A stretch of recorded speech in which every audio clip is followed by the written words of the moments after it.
अस्सलाम वालेकुम। Hi guys, this is Iqbal advocate from Iqbal international law services. आज का हमारा जो टॉपिक है, आज हम जिस टॉपिक पर आपसे डिस्कशन कर रहे हैं, can a manner purchase a property. आज का हमारा टॉपिक है, क्या नाबालिग जायदाद फरोख्त कर सकता है, खरीद सकता है। क्या minor can a manner can purchase the property. क्या एक नाबालिग, क्या एक छोटा प्रॉपर्टी को परचेज कर सकता है या नहीं कर सकता, ये आज का हमारा टॉपिक है। देखिए, सबसे पहले अब हम देखते हैं अंडर सेक्शन 11 है कॉन्ट्रैक्ट एक्ट का।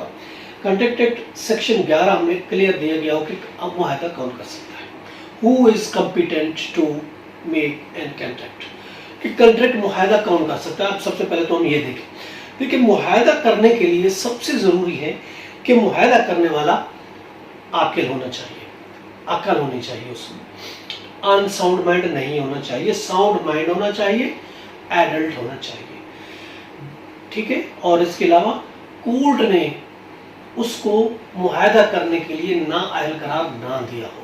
देखिए, ये 3 मेन इंग्रेडिएंट है मुआहदा करने के लिए।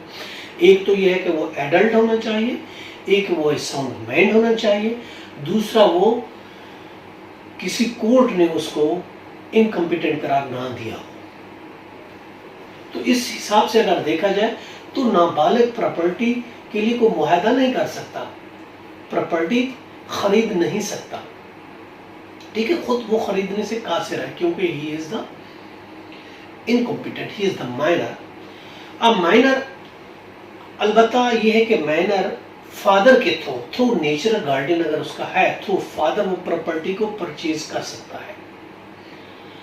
सेल एग्रीमेंट में मुआहदा में शामिल हो सकता है, डायरेक्ट नहीं है, डायरेक्ट बात हो रही कि वो through natural guardian, through father के थ्रू, वो अपने वालिद के थ्रू, जो उसका नेचुरल गार्डियन, उसके थ्रू वो प्रॉपर्टी खरीद सकता है। खुद नहीं खरीद सकता, उसके थ्रू खरीद सकता है। मुआहदा खुद नहीं कर सकता, नेचुरल गार्डियन के थ्रू मुआहदा कर सकता है, और वो उसका नेचुरल गार्डियन उसको प्रॉपर्टी खरीद के दे सकता है उसके नाम से। ये 1990 CLC 1200 इस केस में भी यही करार दिया गया है कि अगर वो नाबालिग है, अगर वो छोटा है, मगर वो कर सकता है उसके थ्रू, अपने फादर के थ्रू वो एग्रीमेंट कर सकता है और प्रॉपर्टी खरीद सकता है।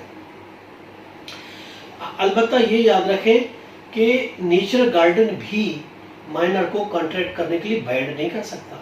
वो उसको कहे कि बाइंड करे, ये भी एक PLD 1967 कराची 158 में करार दिया गया है कि नेचुरल गार्डियन भी माइनर को कॉन्ट्रैक्ट के लिए बाइंड नहीं कर सकता कि उसको बाइंड करे। कोर्ट अगर है, गार्डियन एंड लिटम मुकर्रर करती है, कोर्ट अगर सेल की इजाज़त देती है तो फिर सेल भी कर सकता है, अदरवाइज सेल भी नहीं कर सकता। फैमिली मैटर्स में होते हैं कंप्रोमाइज़ भी, नेचर उसका भी, अगर नेचर गार्डियन में भी कोई केस है, फैमिली मैटर्स में कंप्रोमाइज, तो बच्चों की तरफ से भी कोई कंप्रोमाइज़ नहीं हो सकता, कोई एग्रीमेंट नहीं हो सकता। हाँ, अगर कोर्ट लीगल गार्डियन मुकर्रर करती है तो फैमिली मैटर में एग्रीमेंट हो सकता है माइनर की तरफ से। अगर कोर्ट लीगल गार्डियन मुकर्रर नहीं करती, उसको ऑथोराइज नहीं करती, तो उसमें भी वो कोई एग्रीमेंट नहीं कर सकता। देखिए, उसके लिए जैसा मैंने बताया सेक्शन 12 में है कि साउंड माइंड होना चाहिए, ठीक है, 11 कॉन्ट्रैक्ट एक्ट में दिया गया है। अब अगर एक आमतौर पर अनसाउंड माइंड है लेकिन कभी कभी साउंड हो जाता है तो भी वो एग्रीमेंट कर सकता है। इसी तरह अगर एक आम जनरल हालात में जो है वो साउंड माइंड है लेकिन कभी कभी अनसाउंड माइंड हो जाता है तो वो मुआहदा नहीं कर सकता। तो ये इंग्रेडिएंट है कि क्या आज हमने देखा क्या नाबालिग जायदाद को खरीद सकता है, तो हमने ये देखा कि जायदाद को नाबालिग खुद नहीं खरीद सकता। हाँ, अगर वो नेचर गार्डियन फादर है उसके थ्रू वो प्रॉपर्टी को खरीद सकता है और उसको रख सकता है। और इसके साथ ही आज का टॉपिक ख़त्म हुआ। कल तक इजाज़त दीजिए, अपना ख्याल रखिएगा। अल्लाह हाफ़िज़।